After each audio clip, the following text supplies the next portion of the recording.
welcome to the podcast. Thank you very much. Who do we have here? We've got Kerstyn Walsh. Hello.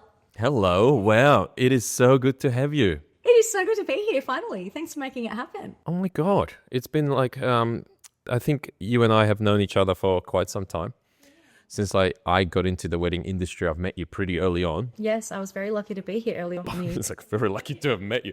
So lucky. Yeah, it's like, oh it's really hard to changed be. my life. I've had that effect on people. I love this place. I will never forget the first time I came here and I met you and I saw you running around and doing your thing and I was like, he does so many things. It was quite refreshing. It's like a magician. Yeah. Yeah, wedding. And I'm still in the same place, whereas you have been transforming as an entrepreneur and business owner and, moving from this to that. And it's so exciting to hear all about it. So I think today's episode is going to be so interesting. I hope so. So if you're driving from like Newcastle to Sydney, get yourself ready because this will get Queensland to Sydney. It's going to be a long run, friends. Ready. So tell me, all right, well, tell me about yourself. Like what you, because obviously you had a very, very successful business, Hire A Bridesmaid, and that was on, national TV and you were everywhere. And man, actually you say it, you tell us more about it. How did you get into it? What was this business and what are you doing now? I'm internally combusting because I'm a celebrant now and it's so easy to talk about other people and it's really hard to listen to someone talking about myself. So it began over 11 years ago when I MC'd a friend's wedding. I've been MCing weddings and events for a really long time. You want a closer? Is that better? That's nice, yeah. Yeah, MCing weddings and events for, a long time. I MC'd my first wedding when I was a teenager, which is crazy that somebody trusted me with a microphone. Are you not a teenager anymore? No. Thank you very much. All that influencer skincare I've been using, thank you. I am not, and actually I don't want to be a teenager anymore. Heck no. And then I was working in a real estate career. And oh, did you? Yes, I sold houses. Yep, I wish I bought a few at the time. I'd be somewhere else entirely right now. And I fell out of love with that and was looking for something else to do. And I was emceeing a friend's wedding and I was running around doing all the extra tasks, which you would understand because you run a venue. And it was after the wedding in conversation with my mum where she was like, oh, you were kind of like you were hired to be a bridesmaid. And so I came up with this concept of Hire A Bridesmaid. And it was never meant to be like a bridesmaid for hire. But of course, that's where it ended up. And how old were you? 25. Wow. Yeah, like 2 years ago. Like last week. It was, and I've already said it was 11 years, so do the maths on that. I'm still so young. 36 is so young. We're the same age. Are we? I'm 36. Are you? Yeah. Oh, I'm turning 37 soon. Are you? So we're not the same age. I am more experienced in life. A whole year more experience. In August. So cool. Happy birthday. When are you turning 37? Not till March. Oh, so I'm like half a year more experienced than you in everything. Yeah, congratulations. Life-wise. Yeah, congratulations. Yeah, I'm happy for you. Thank you, child. Namaste. Namaga. Yeah, and I fell in love with weddings and it's been a love affair with weddings ever since. Wow, okay. Yeah. It's pretty hard to not fall in love with someone's very special day and being part of it. Wouldn't you agree? I come from healthcare and it was like, you get to see some of the worst days of people's lives. I imagine. And then you come here, it's like, oh, wow. Oh, well, I had a wedding, You do that. We do that, yeah. Yeah, my wife and I. Yeah, not just It wasn't just me by myself. But it was like, oh, wow, this is so special. It's like you're celebrating love. It's like, oh, imagine doing that for others. And we got married and I'm like, there's so many things I could do differently and improve or change. And let's buy a venue. Sure. And here we are. You do, buy a venue. And it took us 2-3 years to find something, and eventually here we are. And look at what you've done. It's pretty cool. Yeah, we're in a barn, but Yeah, I mean, this is just part of it, though. Part of it, Just part of it. I know. It's pretty cool. I love it. I love what I do. It's very cool. Yeah, and I get to meet people like you. It's very exciting. Like, that's the best part of the job is working with amazing people. 100%. And not just vendors, but like the bride and groom. And we tend to attract really cool people. Like, this place is like very chill. It's down to earth people that just want to have a good time, spend time in nature. And it's like, yeah, man, come on down. Yeah, it's definitely a cool place. And I completely agree that weddings, the most fun is working with other cool wedding suppliers. Yeah. It does make a difference. The team that you have with you on a wedding day makes such a difference. Coming from wedding planning as well, sometimes I had a say in who the couple booked. Other times I didn't. I'd do the research for them and they'd make the decision. And whilst I never said, oh, you have to book X, Y, and Z supplier for whatever reason, I definitely gave them free rein. We certainly always would encourage them to book people who, you know, had worked at the venue before and also who brought a really good vibe on the wedding day. And yeah, I mean, that's so much a part of it, because not only does that make a difference to the experience that the couple has, it makes a difference to the experience that also us suppliers have. I just had Sarah from Sarah and Brooks. Yes, I love. And that's exactly what we were talking about. It's what I say to my couples is like, if you're booking a trusted suppliers list, it's a team that feels like a family. You know, it's like they work together. They're like a glue. You know, everything just works. Everything's holding together properly. When anything goes wrong, they're there to fix it immediately. So it's so critical. Yeah, sometimes you know you're saving $200 on someone, and going for the more affordable option. It's like, man, that can really change what happens and how you feel on the day. It really can. And I think that's good advice for any wedding supplier too, is to remember that the couple are the most important people on that day, but you never have to work with them again. You have to work with all the suppliers again, the venue, the photographer, the content creator, all of them. So I think if you can foster really good relationships with other suppliers, do something for them that you wouldn't normally offer, like go get the photographer a drink of water. They always want a drink of water. Or like go offer to carry something for someone if you've got the time and the capacity, because those are the people that you're going to continue to work with in future, and they can be your biggest advocates or your biggest, what's the right word? You know, maybe don't book that person. They might not be a good fit. Enemies. I hate that word, but yes, that's kind of what I meant. But really they can be. Yeah. And venues, I mean, this is something, I work in the wedding supplier education side of things now. I'm still a marriage celebrant, but I am working with a few venues at the moment and having experience with so many venues as a wedding planner. Oh, wow. Give us the goss. Oh, gossip. I'll tell you all the good stuff. No, but I mean, there are so many things that you know about wedding venues. This one in particular, this is your baby. You know so much about how it works logistically behind the scenes. But I couldn't, correct me if I'm wrong, you've never seen how other venues do it behind the scenes. Yeah. And I have. And what's interesting is that you can see that things that work really, really well at one venue do not work well at another venue. Suppliers that work really well at one venue may not necessarily work well at another venue. And that's been a really exciting thing for this venue that I've been working with to talk about, because again, they haven't seen other perspectives. They haven't had the opportunity. In fact, one of their tasks I gave them was to talk to their suppliers and ask them for feedback on what it's like working with them at their venue.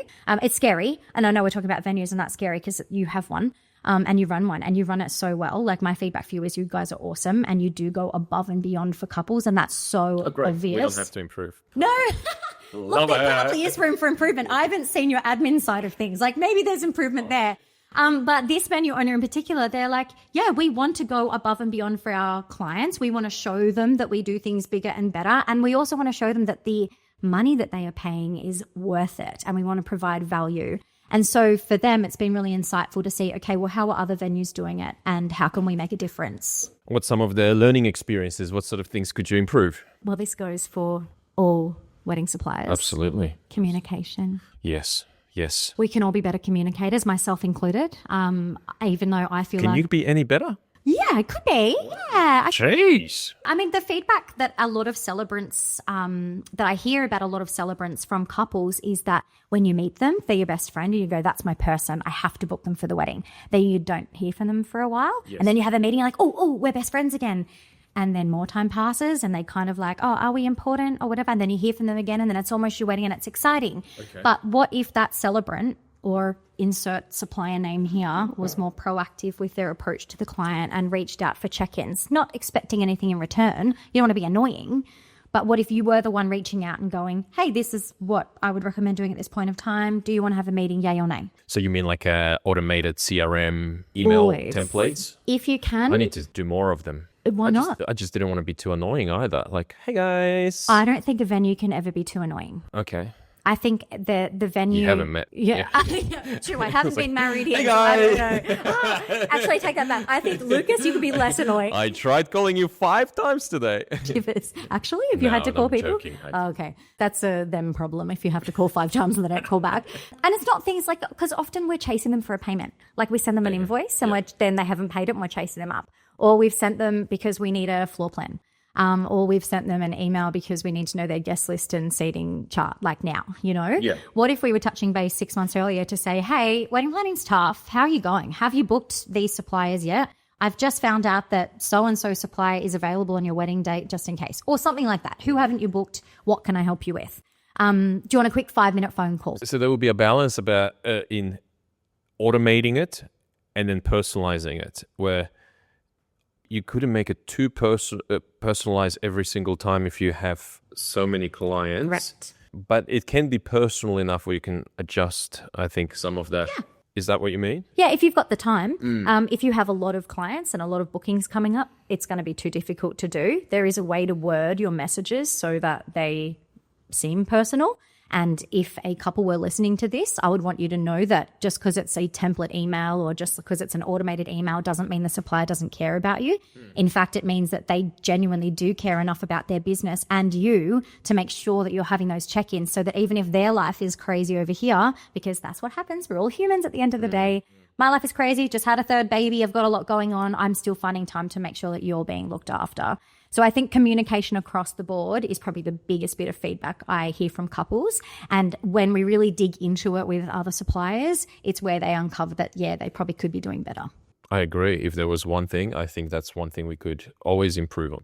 Yeah. And it gives them the opportunity, if I send them an email with a trusted suppliers list, for example, it goes top of their inbox. It's like, okay, actually, I did have a question. And it just starts a conversation. That's right. You know, nice for them to just continue that planning process instead of like silence for 6 months unless you need something from us. Correct. And I guess because I also love my wedding vendor friends, there is a line. Like if it's peak wedding season and you haven't already set expectations with your clients and they're the kind of clients that are calling every week, like for couples, wedding suppliers are typically one-man bands who are running businesses and we just can't be available as much as we would love to be. Don't get me like I would love to be able to answer the phone every Saturday and do meetings, but we're at weddings.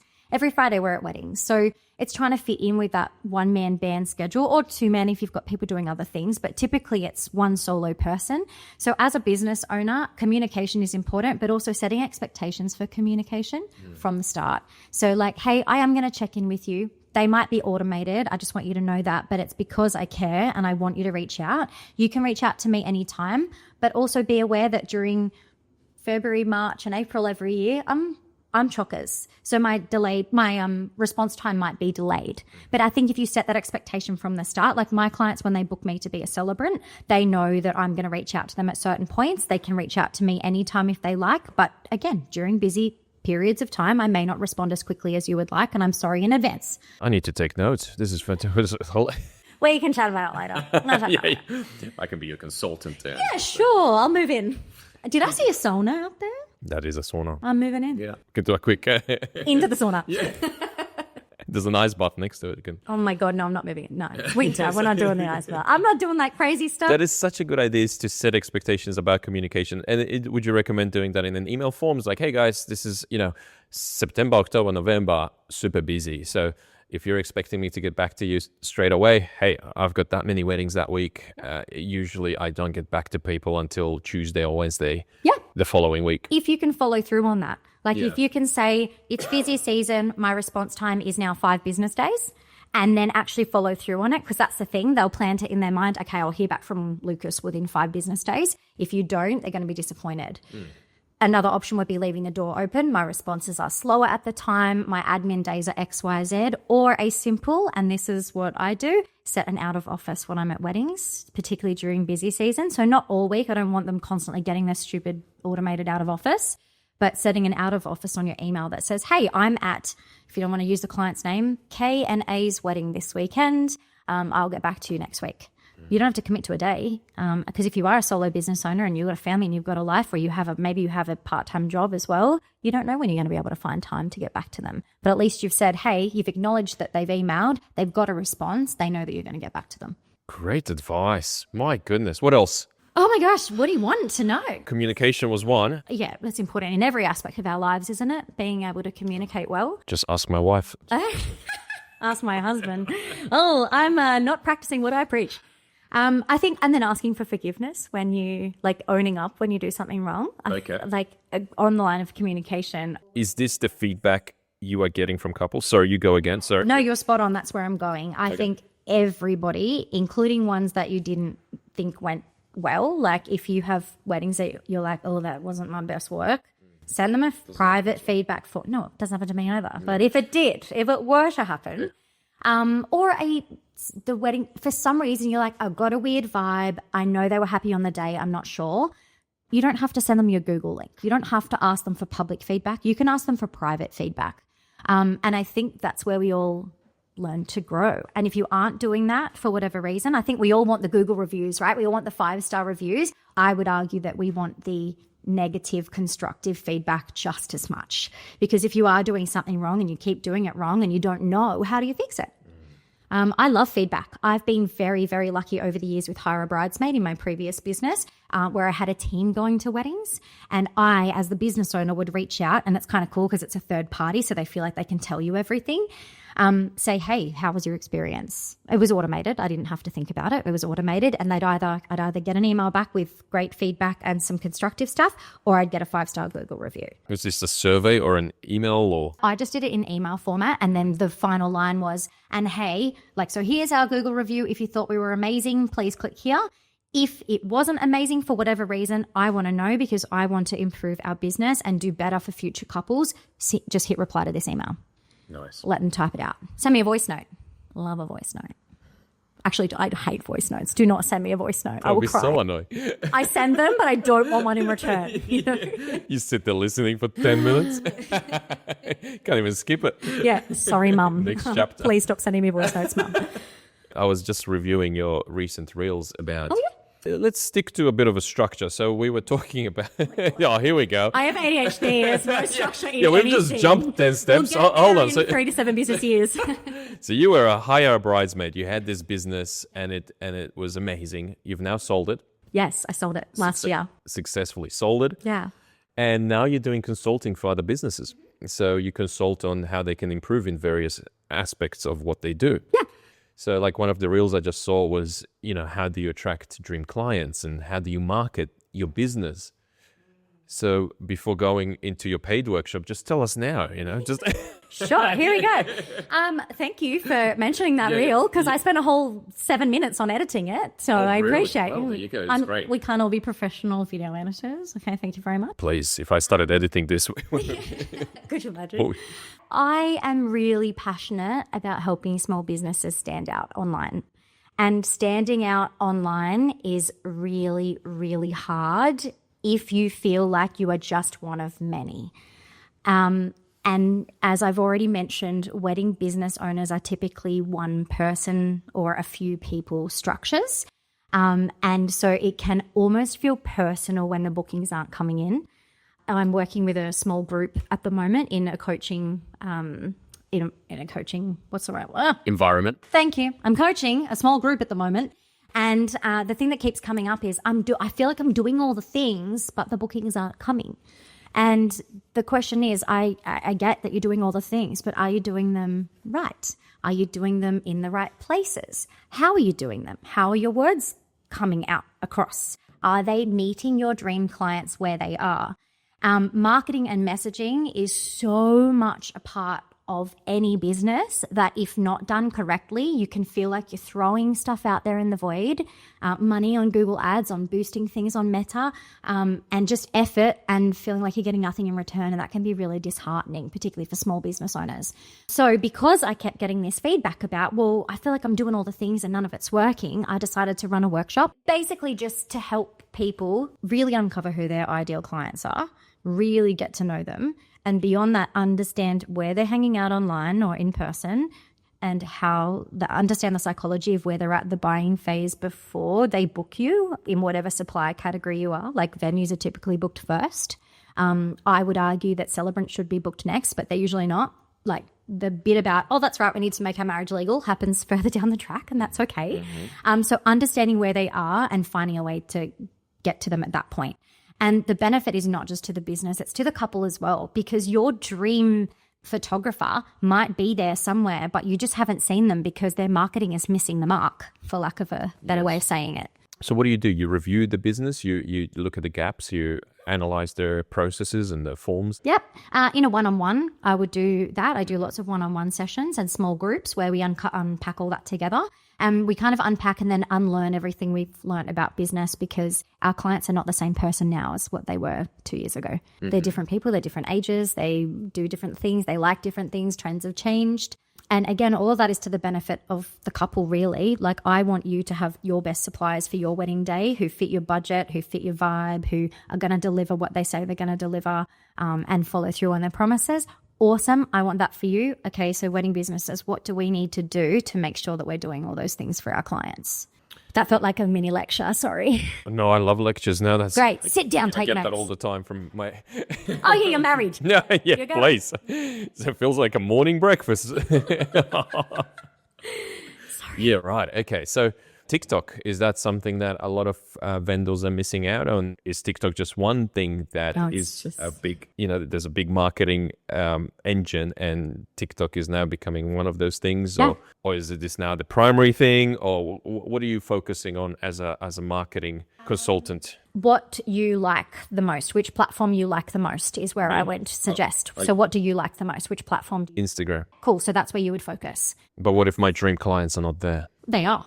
Okay. Because they're also, your dream clients align with your values and things that you like too. And if you like scrolling Instagram, they probably do too. So yes, they are there, but is what you're putting out on Instagram reaching them? That's a different story. And that just takes some unpacking to work out, okay, yeah, well, where are the bookings sitting? Where are they saying they're coming from? I would say for any wedding supplier, whatever platform you enjoy using is where you should focus first. There's no point doing half-assed on Instagram, half-assed on TikTok, just starting a Substack because that's what everyone's doing right now. I might do 1 or 2 YouTube videos, but then give up on that.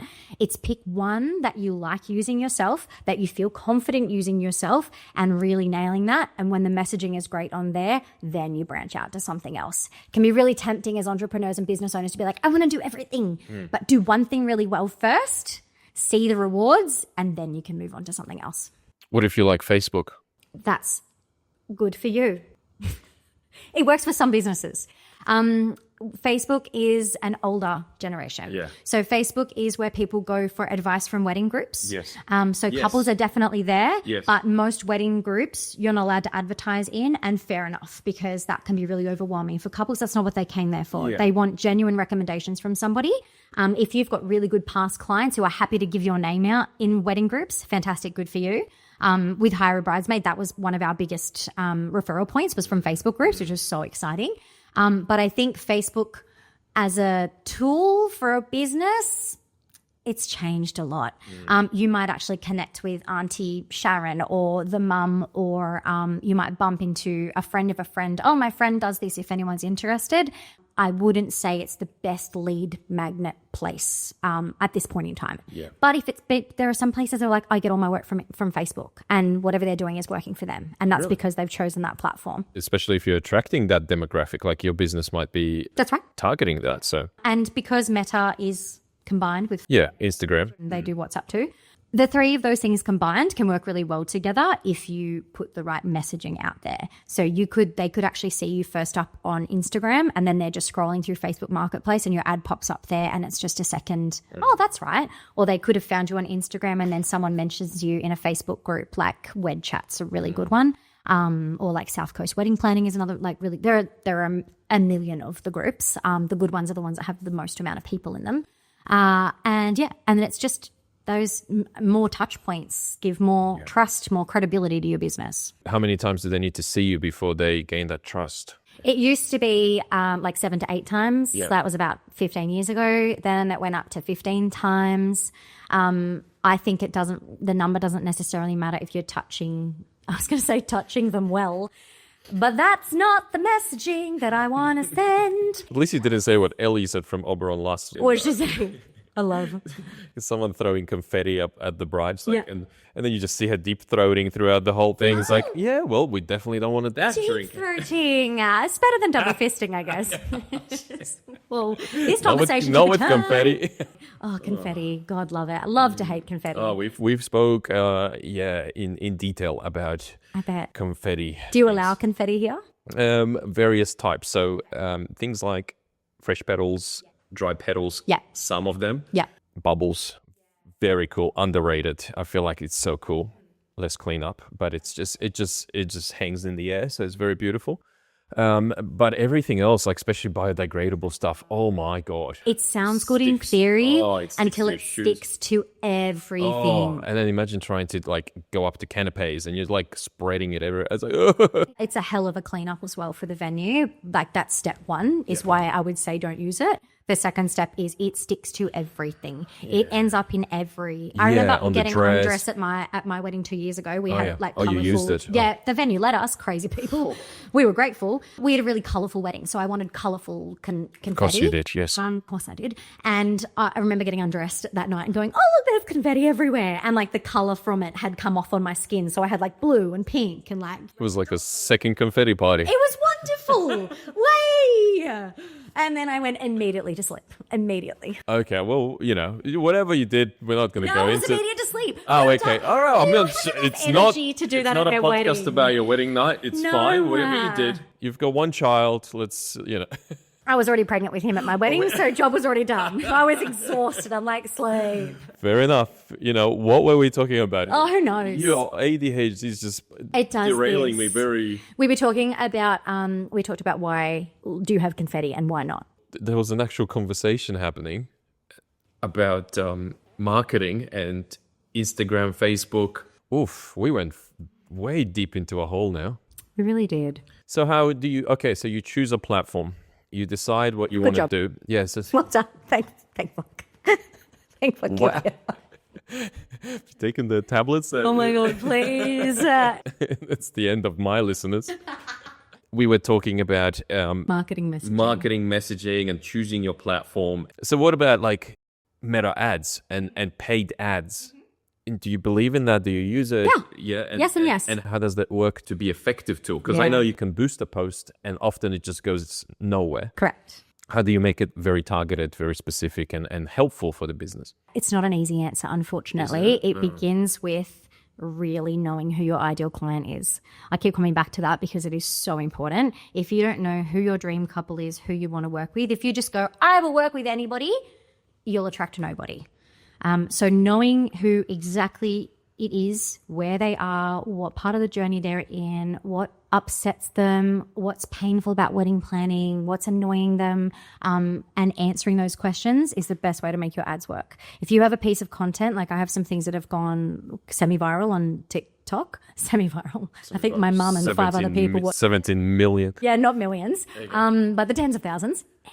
And there are only 3 ways to save money on your wedding. Yeah. That works really well because people are like, how are there only 3 ways? And then I explain the 3 ways. If it's like, I'm about to save you so much time on your wedding day, like things like that, where people are like, weddings are expensive. Holy crap. I didn't realize that I have very little time to do anything that I really want to do on my wedding day because there are so many things pulling me left, right, and center. And that's understanding what your client is experiencing and how they're feeling when they're planning a wedding, and also reading into, better than anyone how they're going to feel on their wedding day because you've been part of a lot of them. They've never been part of one, or if they have, this is a lot of time later, so things have changed. And understanding how they feel to be able to speak to that. That's the best way to make marketing work really well and your messaging work really well. So you're not talking about your targeting keywords that you put into meta ads. You're talking about the content of those ads. It's all about the content. You could study keywords. You could use ChatGPT, Claude, whatever AI to tell you all of the right keywords to use. But if the message that you're putting out there doesn't align with where your clients are, it's not going to work. But what do you mean messaging? So, a lot of meta ads is photos of your business. And, if it's a venue, pretty photos of what it looks like and a bride walking down the aisle. Do you mean what those pictures represent, the messaging in those photos, or should it be something different to just pretty pictures? It should be a combination of both. It's tricky with pictures. Let's use venues as an example. You want people to know what it feels like to get them to come here and come for a visit to the venue. That's like first step, right? Because you know once they get here, you've got them. Like once they come here, they're going to love it. So how do you get them here? Well, what does it feel like to get married here? Let's pick pretty pictures that show how it feels. Let's choose photos that show the right vibe. Let's choose photos that are your dream clients. So the weddings that you have had a great time at with your clients here, where the client was amazing to deal with beforehand, where you've really vibed with them as a venue owner, where they were easy, like you just felt like, God, they just love the venue and they love what we do. That's an ideal client. Let's use photos from their wedding, that are joyful, that show how it feels to get married here. A video tour would work better. Something that shows hey, I'm Lukas, and this is what it would be like to walk down the aisle. My wife and I live here with our kids. That's why we love it so much. Stuff like that connects with people on a personal level is always going to do better than one single picture of a bride or groom walking down the aisle. In fact, not every couple has a bride or groom. So that's something to keep in mind too, that if you do want to bring in a wider market, or if your market is people who identify as however, you want to make sure that your marketing doesn't only have brides and grooms in every photo, or your lead photos aren't just that. Show them what it feels like to get married here and they'll do the rest. What a fantastic advice. My God. Thanks. So how do businesses do this? How do they get in touch with you and you kind of do this one-on-one thing, consulting and go through it all with them and identify what potential areas they could work on? So it starts with a free 15-minute chat to understand your business, because what's causing you issues in your business is going to be different to a caterer. It's going to be different to a photographer. Might not be the same thing, but it's to uncover sort of what is your biggest issue. For some people, it's trying to find clients. For some people, they're getting all the inquiries. They're just not converting them. For some people, it's like, I don't even know what to do with marketing. So first, quick phone call. Let's work out where you're at in your business right now and what you think I can help you with, and then come up with a plan after that. And then, yes, we can do a one-on-one session. We can do a series of sessions. You can come to a group coaching as well, or like I've got a live event, or there'll be others in future too. But my passion went from running a wedding business and working for couples on their wedding day to wanting to work for other wedding suppliers to make our lives easier and better and get us more bookings and really make us all millionaires. Like, wouldn't that be a nice world?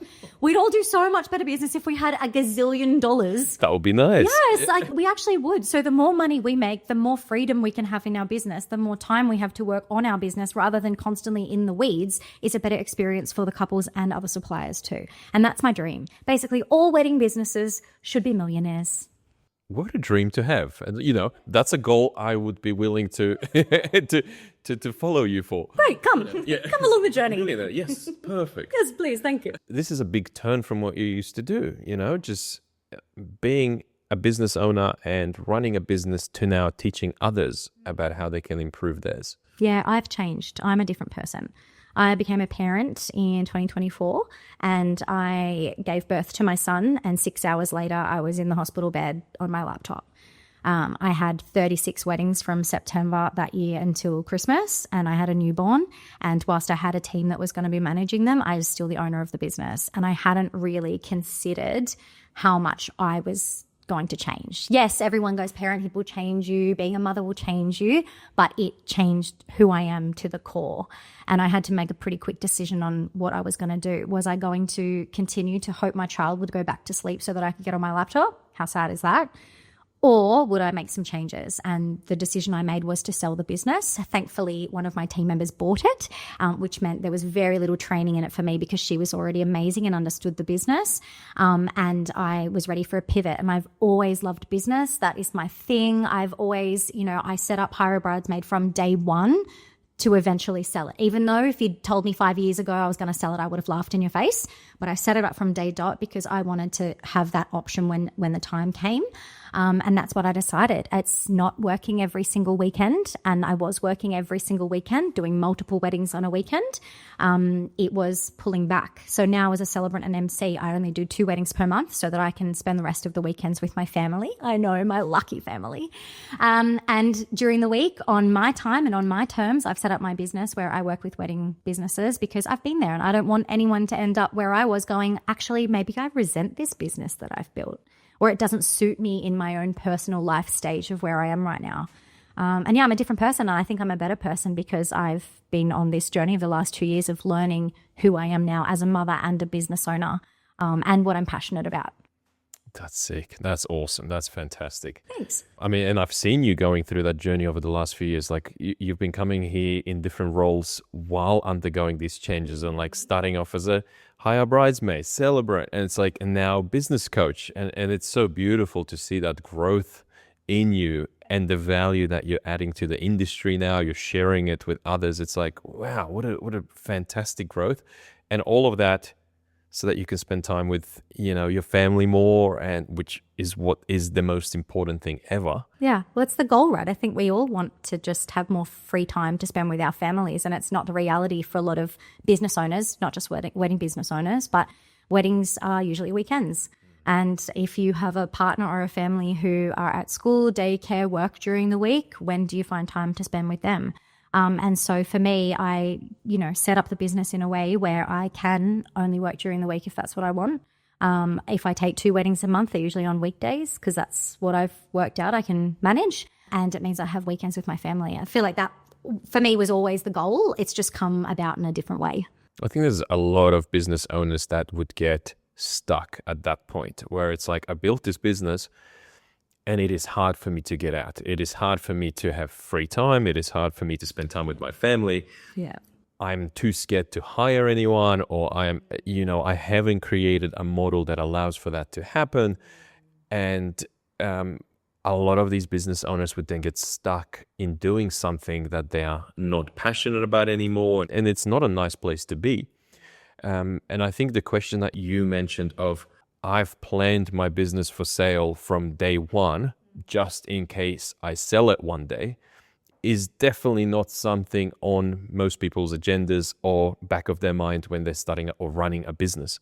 It's like, I'll run it, I'll make it profitable, but not structure it in a way that one day if I do need to sell it, it is ready for sale. Most people wouldn't even know what to prepare to make sure that it's sellable, whether it's the systems and processes, making sure it's all documented, etc. Yeah. Most people are like, I know what I'm doing. That's right. My staff member knows what they're doing. That's cool.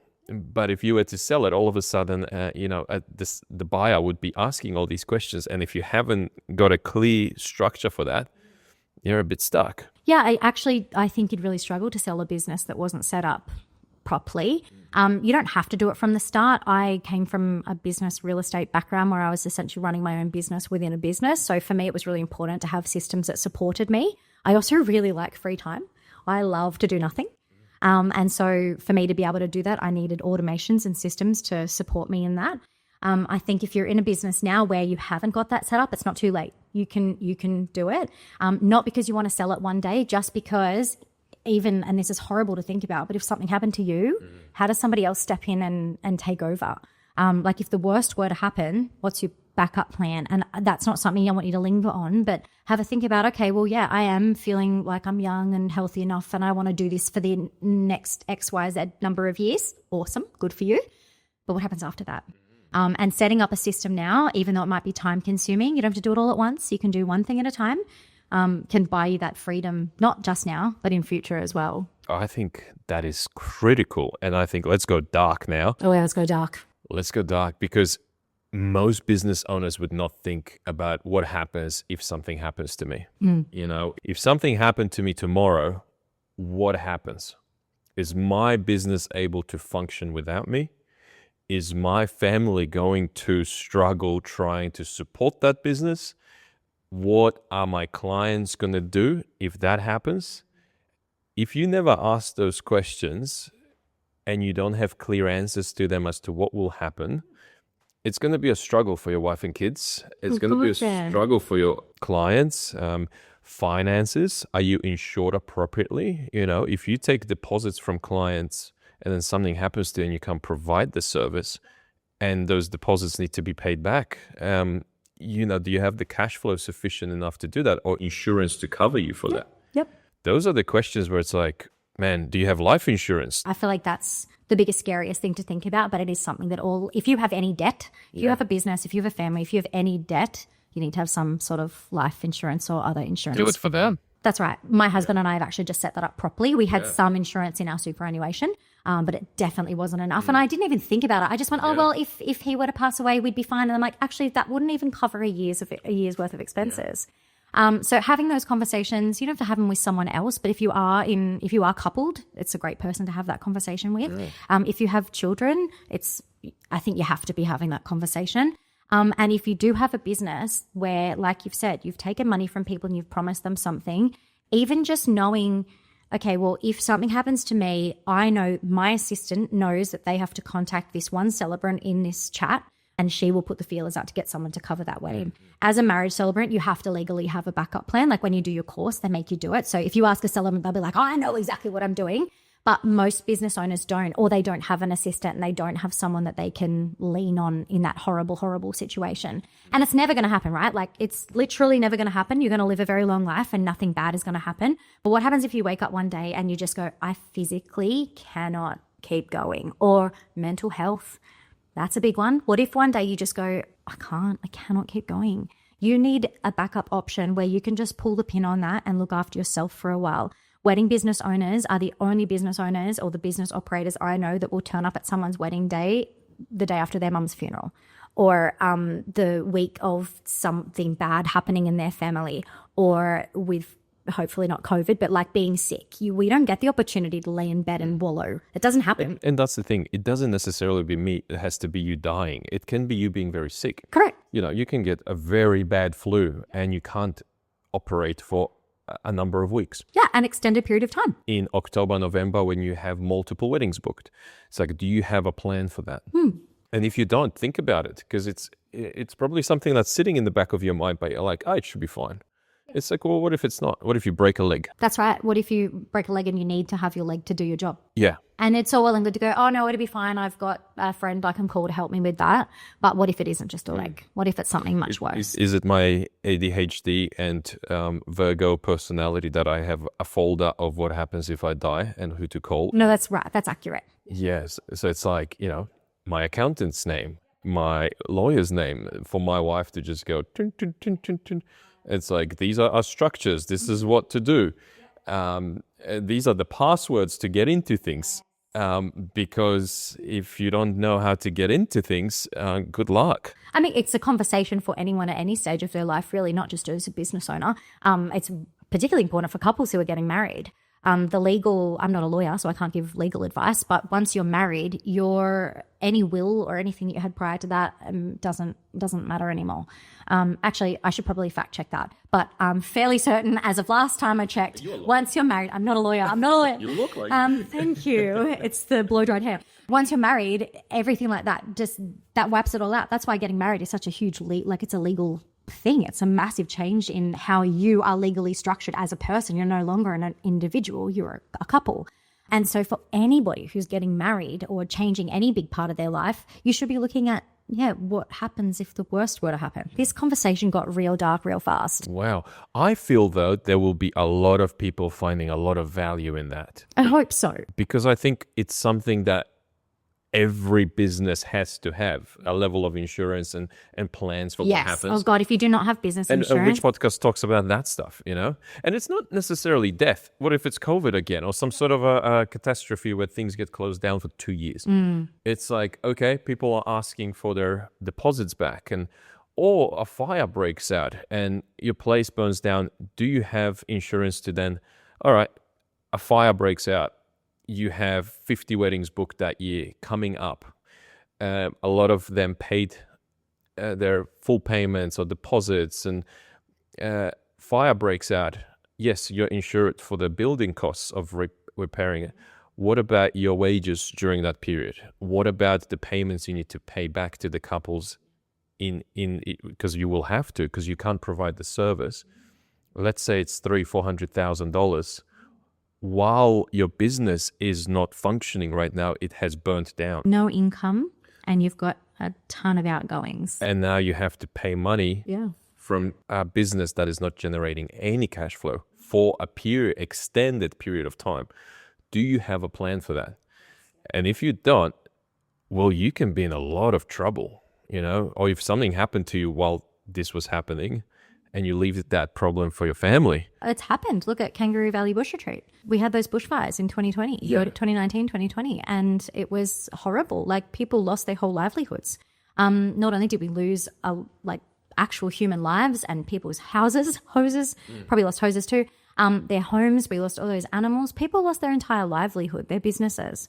And that's a scary thing to think about happening. But we live in Australia. It's something we need to think about. And that's a bushfire. But we've recently had that Currajong, the venue up there that burnt down. Oh, yeah. And that was, a kitchen accident or whatever that can just happen. Yeah.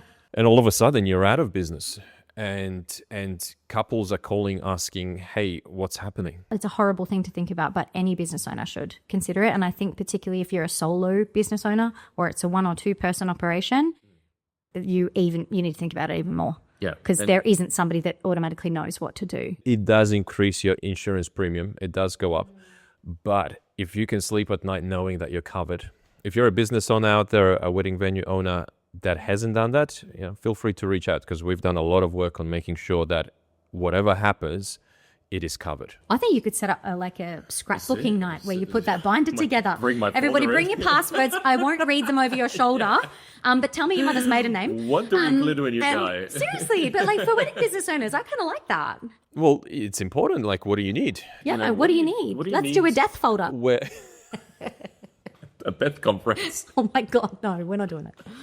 Unless. Yeah. Well, I think that was a very cool, unexpected topic. That came out of nowhere, but I'm glad we talked about it. It's all part of running a business, right? Well, exactly. And it's all part of just being an adult. As sad as that is, God, I thought teenage years were so hard. And now I'm I would kill to go back there and not have any bills or responsibilities. Well, I've seen there was actually, I don't know where I've seen it, maybe on Facebook, where it was an example of a couple getting ready in a hotel. Mm-hmm. And the bride was getting ready in the hotel bathroom, and they had their makeup artist, etc. The photographer came in to photograph, and I think it was the photographer that took the wedding dress and hanged it on one of the dress on the sprinklers. I don't know if someone lit something or whatever, or whether just hanging it up there activated the sprinklers. The sprinkler system went off in the entire floor of the hotel building. Oh, I feel sick. The key thing is the photographer, whoever did it, wasn't insured. Oh, no. What happens when you're a bride and groom who hired a vendor and haven't checked whether they're insured or not?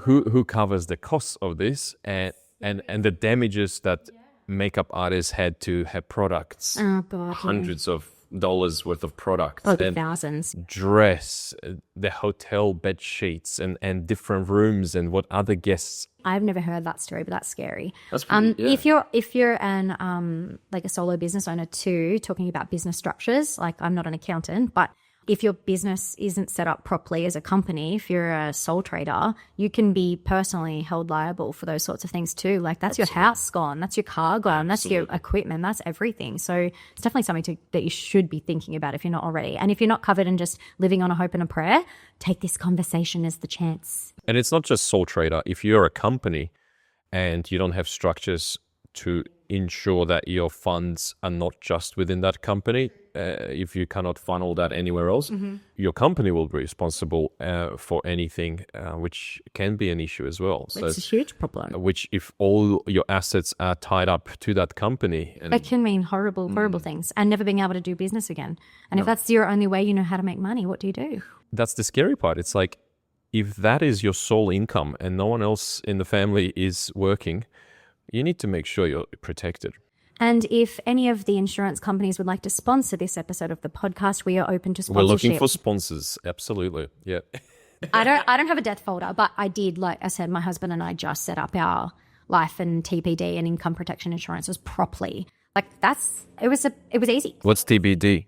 Total permanent disability. So if you can no longer do the work that you're doing. And there are different levels of, I've obviously had to educate myself on this a lot as well, but there are different levels of cover and they cover different things, and you can choose how much you're covered for. You might choose to just wipe off the mortgage, whatever that might be. But it was really eye-opening because I realized how underinsured we were. And the worst isn't going to happen. No one's going to die yet. We're going to have long, long lives, but it's good to know that if something did happen, we don't have to stress about money. Like that's just one more stress you don't need to think about. When it comes to business advice, we could jump into marketing, we can jump into sales, we can Oh, I jump love into sales. yeah. Yeah, sales are my background. Tell us something about sales. Because I feel like you've got this marketing and sales aspects of the business. Yeah. A lot of people ask which one's more important, and it's like, well, a lot of people will say sales. If you have good salespeople, they can sell and deliver the outcome. But without good marketing, you don't have the leads coming in. And I think you have to be good at both if you want your business to operate. Correct. And I've learned that pretty quickly as a new business owner. It's like, if you're not good at those two things, everything else does not matter. Like nothing else matters. It will just not be sufficient enough to have a great systems and processes if you're not having these leads coming in. You can have the most amazing product on the market. You can be the best at what you do. But if your sales and marketing aren't working, and they come in different orders, like you could say marketing is always first, but actually marketing, if it's a sales terminology that you're using that's working, it's based in sales psychology, and that is your marketing, that comes first as well. But if those two don't work well together, it doesn't matter that you're really good at what you do because no one's going to know about it, or you're not going to be able to show it to them. I recently spoke with a photographer who is so talented at what he does. He is phenomenal. His work is amazing. Like it is just as good as all of the photographers out there who are getting paid $1 bazillion. But he, in his own words, says, I am not good at speaking on the phone with people. And I think that's why they're not booking. And that's why his prices are low, because he thinks that's the only way he's going to get clients is because he's super cheap. But the work he is doing is phenomenal. It's just as good as those ones who are published and traveling the world photography. And so for him, it was recognizing that he knows he has a problem. And because he's not good at the phone calls and the sales side of things, he goes, I actively don't market because I don't want to get to that. Like it was subconscious at first. And he's like, well, that's the real reason I'm not putting things out there is because I'm worried that they're going to want me and then I've got to deal with them. I'm like, well, there are fixes for that. Like that's actually a really easy fix. I'll tell you what I told him. If he hates doing phone calls, he feels weird about it, but he feels like it needs to be a video chat so they get to know him. I'm like, cool, why don't you just, with that first email response when they ask for your packages or whatever, I'm a believer in having pricing on the website. Sorry if other people are not, but I am. I think it's all the couple wants to see, so just give them what they want. And if they've come to your website, they already like you, so they're probably going to go to the next step. But I said to him, why not record a video of yourself? Do as many takes as you feel you need to be comfortable and put that in the email. Make it super short because people are busy. They don't want to watch the whole thing, and just be like, hey, I'm so-and-so. I am a really good photographer. I suck at phone calls. I'm going to be honest with you. But that's not what makes me good on your wedding day. What makes me good on your wedding day is I am really good at taking photos. I am a vibe. I'm really fun to be around, but phone calls suck. If you want one, I'll still do it. And he was like, oh my God, that's great. That's such a good idea. And I'm not sure if he's implemented it yet. That was on just an initial phone call, but there are so many ideas. That's just one of many. I love sales because it's all I studied for a very long period of time. And it's actually not hard because sales is just people. Sales is just understanding that that's a person, I'm a person. We just need to find a common ground. And having conversations with people. It doesn't have to be, oh, I'm really good and you need to book me and here's all the value that I provide. They'll see that if you are just a person with them and you don't get weird about it. That for me is really, if someone's like, what is sales? I'd be like, it's understanding people. Every couple's completely different and you have to adjust your approach to every client. You might have a really outgoing, outspoken client, and then you will have one that is not so much, a bit more shy, reserved. And you can't just be out there like... Yeah, agreed. You have to calm down. Yeah, you do. And then you have to read that pretty quickly. Yeah, you only get a few during seconds a sales pitch. Yeah, to make that first impression. I would go the next level and say if you're an established business and you are finding, like, let's say you're like me and you're very bright and bubbly. I'm very good at chatting to all sorts of people because I've been doing it for a really long time. But let's say that you have trouble being a chameleon and changing your way of being. My question would be, but do you really want to? Are they your ideal client? A venue is a bit different because I'm sure you can take on everybody as a celebrant, just using that because that's what I'm really familiar with. Not everybody is my cup of tea and I'm not everybody's cup of tea. I'm at a point now in my business where I only attract my ideal clients, and it's just a lot of work on marketing and messaging. But if there was a couple where I was like, oh, this conversation feels really hard. I feel like I'm trying. I feel like we're not getting anywhere. They're asking a lot of questions, even though I feel like I've already answered them. Maybe they're not your client. And maybe it would be better for you and less stressful to just send them on the way to somebody else who's also amazing, but not you. And again, like exactly what you said, comes back to understanding people and then making a decision if that's your person or not. And if you want to work with everybody, awesome. You got to be willing to chat with them on any level. Man, I've learned so much. Thank you so much, Kerstyn. I've talked a lot. I need another coffee. That was a lot. That was a lot. All right. You're amazing. You are amazing. Oh, please. I was just listening to all this advice and it was all free. My God. Oh, am I not being paid? Hold on. Yeah, that's the invoice. I would never. This is it. This is fun. Thank you so much. It's been such a pleasure having you. Good luck with everything that you do. I am so looking forward to see what you come up with next, and stay in touch. I feel like this should be like a reoccurring thing with you, keen. where we just talk about business and weddings. I feel like that's what you and I have in common. We love business too. I love business. Yeah, we could to talk me, about it all just day. All day. Like I could say, like to me, that's, I did my MBA. Did you know? Yeah, you did. Yeah, I Yeah, know. but it's like, Oh, I know. But it's not like I don't think it was as helpful as actually writing a business. Well, it's like anything they say in practice, right? Oh, you can read about it all you want, but until you do it. It's completely different. So thank you. I appreciate your time here, and we'll see you at the next one. Can't wait. Thank you.